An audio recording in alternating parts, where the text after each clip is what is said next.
Selamat pagi. Nih komen ini saya akan jawab dengan eh, simbol, tidak vulgar. Saya cukup ngerti maksudnya.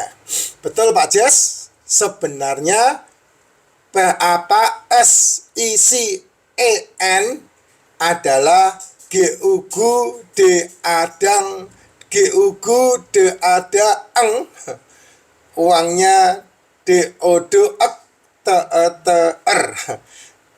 Dulu mama saya kena diabetes, dibilang oleh DODO jangan makan nasi, nasi bisa diganti. Nah, kata nasi bisa diganti itu yang harusnya warning ya. Ternyata ya gitu. Ya, Jess gini.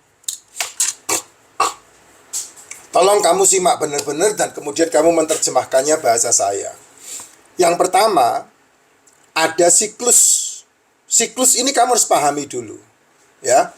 Siklus ekonomi, siklus kehidupan, siklus kekayaan. Yang namanya siklus itu pasti ada hukumnya. Orang yang mau sehat, dia harus memperhatikan asupan tubuhnya. Kalau dia tidak memperhatikan asupan tubuhnya, dia sedang menciptakan kehancuran dalam tubuhnya. Itu yang paling penting ya. Makanya perhatikan 3 pola. Pola makan, pola hidup, pola sehat. Pola makan, pola hidup, pola sehat. Ini dasar kamu bernapas. Kamu punya nyawa. Kamu menjalani kehidupan. Pola makan, pola hidup, pola sehat. Di samping pola makan, pola hidup, pola makan, pola hidup, pola sehat yang kamu harus kerjakan, kan kamu harus juga memikirkan untuk membackup pola makan, pola hidup, pola sehat itu kamu mau dapat duit dari mana? Itu sebabnya Tuhanmu dan Tuhanku yang paling utama itu adalah uang. Kita punya Tuhan yang sama, yaitu uang. Di mana kamu ketemu dengan Franklin Benjamin dengan tulisan 100 itu berarti $100. Nggak ada yang lain, Jess. Gitu. Setiap orang beragama apapun yang dikejar cuman itu. Suka nggak suka. Karena kamu tidak bakal bisa menjalani kehidupanmu tanpa Benjamin Franklin dengan tulisan 100. Kalau di Konoha ini warna merah dengan gambar Pak Karno dan Pak Hatta. Ya, kamu tidak bisa lari dari situ. Itu yang disebut, meskipun kamu menjalankan pola sehat, pola hidup, pola sakit, pola sehat, pola hidup, pola makan, kamu harus tahu caranya membackup ini dengan apa. Nah, itu yang kamu harus puter. Nah, salah satunya kalau kamu bicara masalah ini dari apa yang disampaikan sama pertanyaan ini, gudang uangnya gitu ya, sumber uangnya ya, kan setiap orang punya mesin untuk menghasilkan. Contohnya kamu bekerja di sebuah perusahaan, mesin uangmu kan perusahaan itu, di mana kamu mengambilnya dengan cara 30 hari bekerja.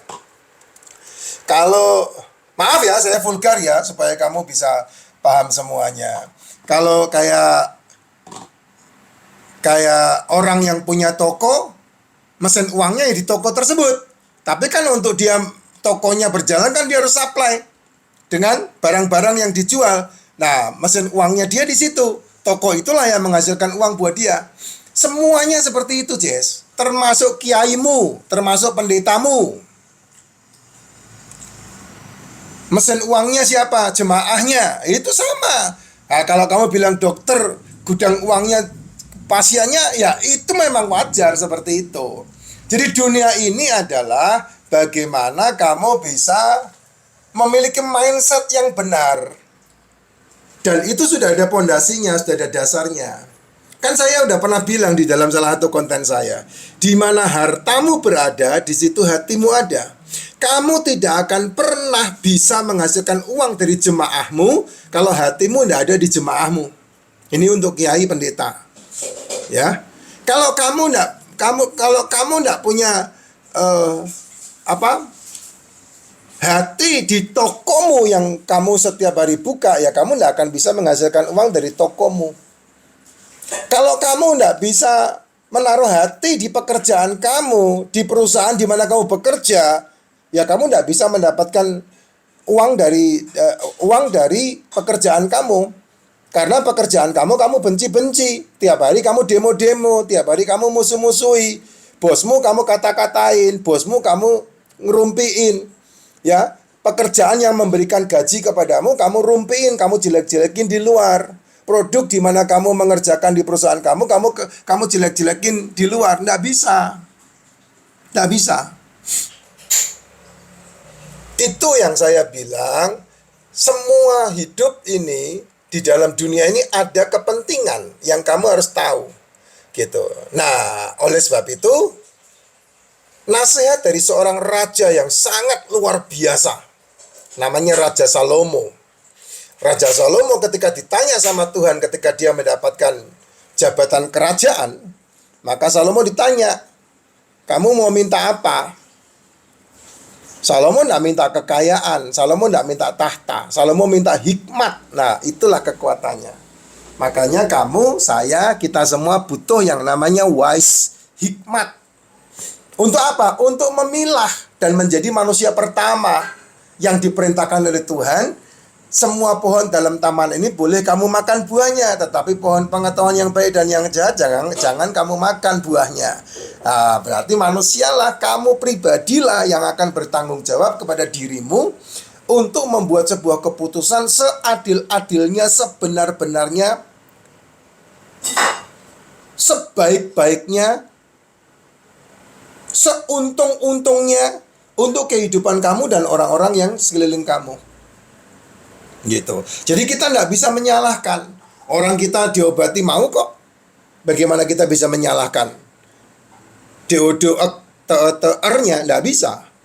Gitu. Makanya informasi, pengalaman itu sangat mahal harganya. Saya mau memberikan edukasi seperti ini walaupun saya dibenci di sana sini karena menghambat, dikatakan sama beberapa mereka menghambat pendapatan orang-orang yang lain. Ya saya tatai sendiri. Biarin aja, enggak masalah. Toh kenyataannya 10 orang yang mau dengarkan saya kan cuma 1. Karena kebetulan aja kamu mendengarkan saya berbicara. Konten saya loh dari 270 juta loh yang nonton cuman yang nonton full cuman enggak lebih dari 100 orang. Apa yang kamu takutkan dari konten saya? Saya bilang begitu sama mereka. Kebetulan aja kamu nonton dan itu full. Rata-rata loh kalau di rata-rata satu konten saya 9 menit ini tonton sama sekian banyak orang. Itu setiap orang kalau di rata-rata hanya nonton tidak lebih dari 5-10 detik. Ada yang komen sama saya nonton full loh Pak, sampai saya ulang-ulang. Betul, tapi kalau diakumulasi dari 100 orang, 200 orang yang nonton, maka setiap orang hanya menonton tidak lebih dari 6-10 detik. Paling top 3 menit.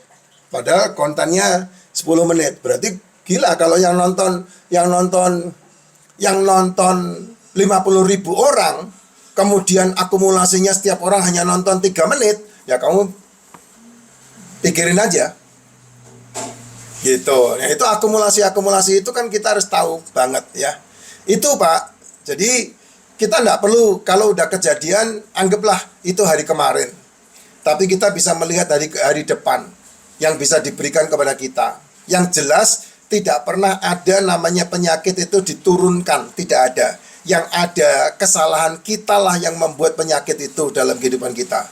Jadi kalau kita mengatakan pasien itu gudang duitnya mereka, ya memang mereka dapat duit dari situ. Gitu. Sama seperti saya menjalankan multi level dan kemudian investasi kripto. Gudang duit saya ya di kripto itu ketika mesin saya membeli dan menjual. Itu gudang duit saya sehingga saya mendapatkan 100% keuntungan. Saya bisa menjalankan jaringan ketika saya mensponsori 10 orang di sebelah kanan, 10 orang di sebelah kiri, dan kemudian saya bekerja sama dengan mereka. Nah, gudang duit saya dari situ. Nggak bisa dipungkiri, nggak bisa dipungkiri. Itulah sebabnya di mana hartamu berada, di situ hatimu ada. Kamu tidak pernah bisa menghasilkan apapun dalam kehidupan kamu kalau kamu tidak menempatkan hatimu di situ. Sama seperti DKTR kan, dia tidak bakal bisa mendapatkan duit kalau hatinya tidak ada di situ. Ya mau tidak mau dia harus merawat pasiennya, meluruskan pasiennya, untuk dia bisa dapat duit di situ. Ya bagaimana dia mengelola, taruh hatinya di situ, mau positif mau negatif, hasilnya sama. Karena itu alam. Nggak